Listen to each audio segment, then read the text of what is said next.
আসসালামু আলাইকুম গাইস, কি অবস্থা? সবাই কেমন আছেন? তো অবশেষে পুরো রাস্তা জার্নি করে কক্সবাজার আসলাম। তো এখন আমাদের গাড়ি পার্কিং করার পালা। এই যে কতগুলো হাঁস, রাজহাঁস, এই যে আরে দৌড়া দৌড়া দৌড়া, হাঁসগুলো খেদাই দিল। তো গাড়িটা এখানে প্লেস করবো, এই কারণে জায়গাটা খালি করতে গেল। হাঁসটি সরাইয়া ভালো মতো এর ভিতরে আমি আবার প্রস্তুত। ও আমার সুপারভাইজার দিছে কড়াই খাসি, আবার টাটাও দিয়ে দিছে। তো এখানে আছে সুন্দর সুন্দর গাড়ি। আমরা আবার গাড়ি প্লেস করে ফিরবো বাড়ি। তো ব্যাগে দেখতেছিলাম গাড়িটা ব্যাক সাইড অনেক চিপা, তো দুই পাশে গাড়ি রাখা, এই কারণে মাথা বের করে গাড়িটা প্লেস করতে করতে এর ভিতরে গ্রিন সেন্ট মার্টিনের ব্ল্যাক, ও মাই গড, খুব সুন্দর।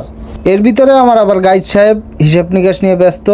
তো পুরো ক্লান্ত। তো এখন রুমে যাবো, রেস্ট নিবো, এই কারণে গাড়িটা প্লেস করে একবার স্টার্ট বন্ধ করে। এর ভিতরে আবার হাইগার গাড়ি আয় পড়লো। আরে কি অবস্থা! এত দোয়েল দেখা যায়, দোয়েলের টিপ এখন মনে হয় সম্ভবত যাত্রী আয় পড়ছে।